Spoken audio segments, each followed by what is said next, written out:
This is the story of a man who tried to run from God and discovered that no matter how far you go, God's love follows you. His name was Jonah, and his adventure begins on a very ordinary day until God interrupts it. Jonah was a prophet, someone God spoke to. One morning, as Jonah was going about his day, God's voice came to him loud and clear. Jonah, Jonah, go to the great city of Nineveh. Its evil has become too much, and I will not ignore it. Nineveh? God, are you serious? Nineveh? Those people are cruel. They don't listen to anyone. They don't deserve your warning. Jonah didn't want to go, not because he was scared, but because he knew something about God, something deep and beautiful. He knew God was merciful, and if the people of Nineveh asked for forgiveness, God would forgive them. And Jonah didn't like that idea. So Jonah made a decision. It wasn't a smart one.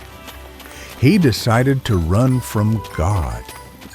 He traveled to a place called Joppa, a port filled with ships heading across the sea. Jonah thought, if I can get far enough away, maybe God will leave me alone.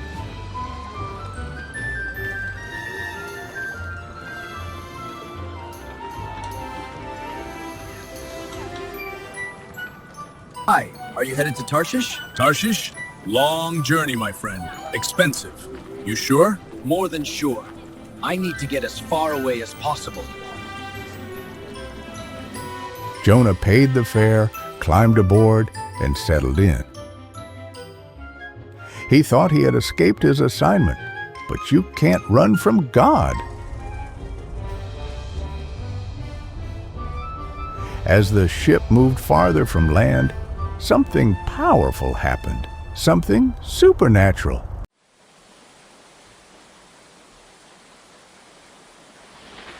God sent a storm, not an ordinary storm, a fierce, terrifying one.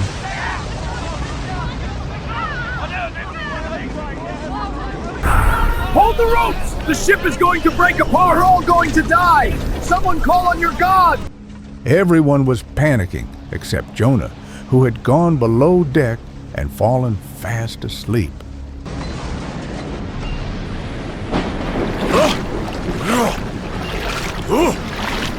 How can you sleep at a time like this? Get up! Pray to your God! Maybe he will notice us and save our lives! The sailors decided to cast lots, kind of like drawing straws, to see who was responsible for this disaster. And guess whose name came up? It's me. I know it's me. I serve the God of heaven, the one who made the sea and the land. I'm running away from him. Why would you do that? What do we do now? Throw me into the sea, then the storm will stop. The sailors didn't want to. They tried rowing back to shore, but the storm only grew stronger. Listeners, we have no choice. May your God forgive us for this.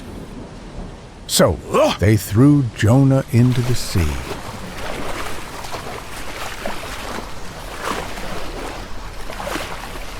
And instantly, the waves calmed. The wind grew quiet. The storm disappeared.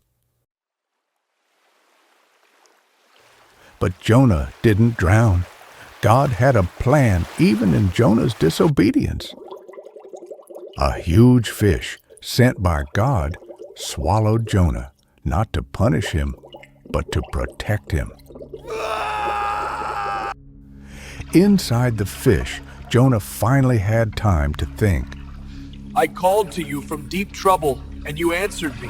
When I was sinking, you heard my cry. I know now that I cannot run from you. I will do what you ask. Thank you for saving my life. Jonah prayed for 3 days and 3 nights, in the belly of the fish, and God heard him. The fish swims to shore and spits Jonah out onto dry land.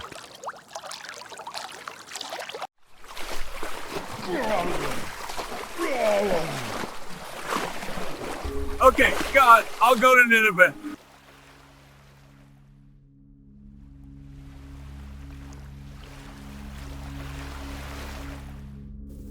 Nineveh was huge, so big it took 3 days to walk across. Jonah walked into the city, dusty and tired, and delivered the message God gave him. 40 days from now, Nineveh will be destroyed. Turn away from evil. Seek God. The people listened. This time, they didn't laugh. They didn't ignore him. They didn't threaten him. They believed him. News spread fast, even reaching the king.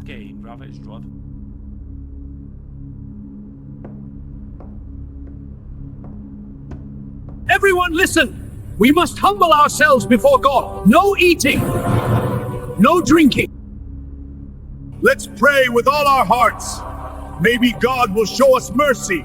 And they did.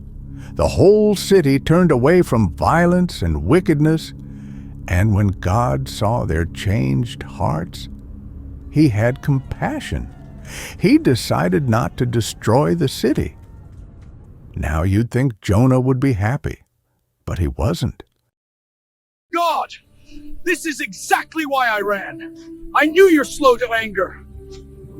I knew you're full of love and mercy. I knew you would forgive them. Jonah, do you have any right to be angry? Yes, I'm so angry I could die. Jonah built a small shelter, sat down, and waited to see what would happen to the city. God decided to teach Jonah a lesson, not through thunder or earthquakes or loud speeches, but through something small.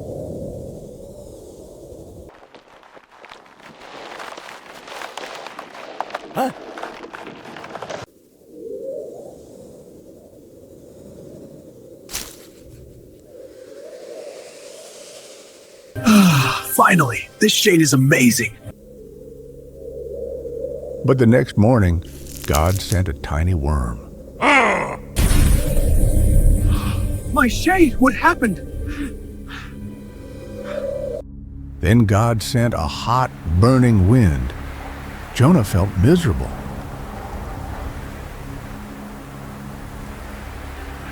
I can't take this! I can't take this anymore! Jonah, you care about a plant you did not plant and did not grow. It lived one day and died the next. But Nineveh has more than 100,000 people, people who cannot tell right from wrong. Should I not care about them? And the story ends there. We don't hear Jonah's reply, but maybe the silence is the point. Jonah learned that God's love is bigger than anger, bigger than mistakes, and bigger than our idea of who deserves mercy.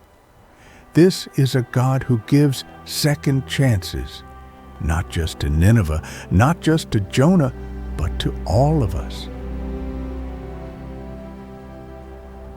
No matter where you run, God can find you. No matter how far you fall, God can lift you. And no matter what you've done, His love is waiting.